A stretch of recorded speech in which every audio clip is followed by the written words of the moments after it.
Hi friends, నేను మీ ఇమ్రాన్ని. మరి ఈ వీడియోలో వ్యక్తి అధ్యయన పద్ధతులు అనే టాపిక్ పైన టాప్ ఎక్స్పెక్టెడ్, ఇంతకుముందు మనం వ్యక్తి అధ్యయన పద్ధతుల పైన చాలా బిట్స్ ప్రాక్టీస్ చేశాము. అవన్నీ కూడా ఒక చోట పెట్టడం అనేది జరుగుతుంది. వాటితో పాటు ఇంకొక 10 బిట్స్ని ఇక్కడ నేను మీ ముందు పెట్టబోతున్నాను.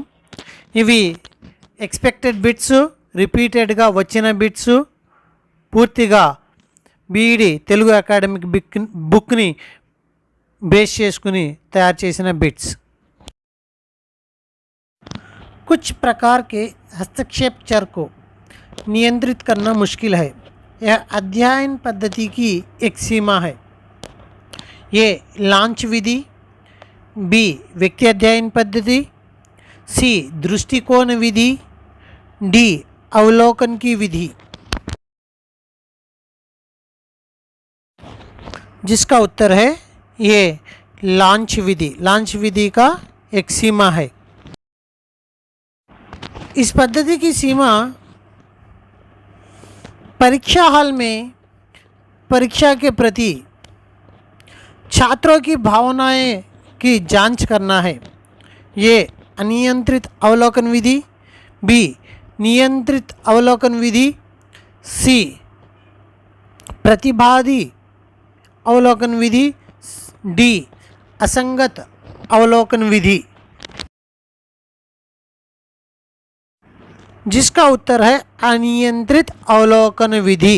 అనియంత్రిత పరిశీలన పద్ధతిలో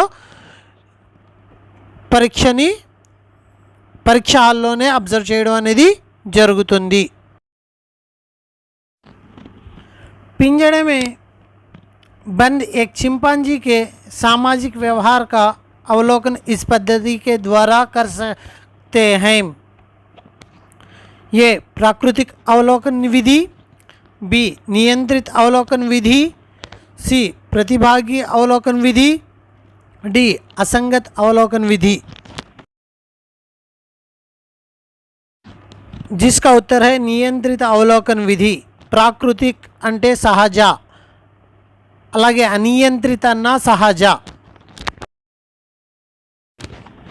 अध्ययन की यह विधि जो कक्षा के बाहर से एक दीवार के समीप खड़े हुए छात्रों के अनुशासन का निरीक्षण करना है.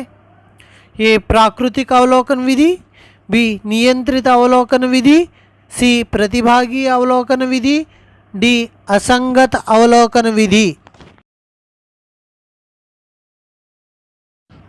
जिसका उत्तर है असंगत अवलोकन विधि. అంటే గోడ చాటుగా అబ్జర్వ్ చేసేది, గెసెల్డోమ్ వాడేది.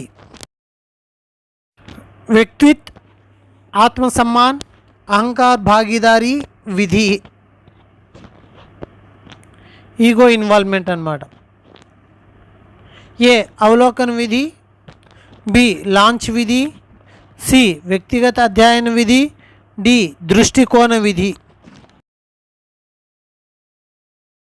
जिसका उत्तर है ये అవలోకన విధి. ఫ్రెండ్స్, మనకు అప్పుడప్పుడు అనిపిస్తూ ఉంటుంది, ఏంటి ఇవి కొత్తగా అనిపిస్తున్నాయి, ఇలాంటి బిట్లే మీకు టెట్ టీఆర్టీలో కనిపిస్తాయి. కాబట్టి మీరు ఇది అలవాటు చేసుకుంటూ దాని మీనింగ్ని అనుభవిస్తూ, దాని మీనింగ్ అసలు ఏ రకంగా అడుగుతున్నారు, విశేషతల్లో అడుగుతున్నారా, లేకపోతే సీమ నష్టాల్లో అడుగుతున్నారా, పద్ధతి యొక్క పరిశీలన ఏంటి, పద్ధతిలో భాగాలు ఏంటి అనే వాటిని మనం అధ్యయనం చేయడమే. మరి ఇలాగ ఈ రకమైన బిట్స్ని మనము చేయగలము. प्रयोगात्मक विधि में उपयोगकर्ता के कब्जे में रहता है. एक प्रतिस्पंदना, बी उत्तेजना, सी कर्ता, डी उपरोक्त सभी. जिसका उत्तर है उत्तेजना. यह प्रयोग के अधीन नहीं है और यह एक प्राकृतिक अवस्था है. प्रयोगात्मक पद्धति में यह इस समूह से संबंधित है. ये लांच समूह, बी नियंत्रित समूह, सी ए एंड बी, डी उपर्युक्त सभी. जिसका उत्तर है बी నియంత్రిత సమూహ్. మరి ఫస్ట్ నుంచి ఎవరైతే బిట్ ప్రాక్టీస్ చేస్తున్నారో వాళ్ళ ప్రీవియస్ నాలెడ్జ్కిను ఎట్ ప్రజెంట్ ఉన్న బిట్ ప్రాక్టీస్ నాలెడ్జ్కి చాలా డిఫరెంట్ ఉంటుంది. మరి మీ ఒపీనియన్ని మరి కామెంట్ రూపంలో కూడా తెలియపరచవచ్చు. అలాగే నెక్స్ట్ బిట్కి వెళ్దాము. लॉन्च विधि में यह चर कारण को प्रकट करता है. ए स्वतंत्र चर, बी आश्रित चर, सी हस्तक्षेप चर, डी उपर्युक्त सभी. जिसका उत्तर है स्वतंत्र चर. यदि उपयोगकर्ता उन्हें नियंत्रित करता है तो ये स्वतंत्र चर बन जाएंगे. ये स्वतंत्र चर, बी आश्रित चर, सी हस्तक्षेप चर, डी उपर्युक्त सभी. जिसका उत्तर है హస్తక్షేప్ చర్. జోక్య చరాల్ని మరి నియంత్రించగలిగితే అవి స్వతంత్ర చరాలుగా మారుతాయి.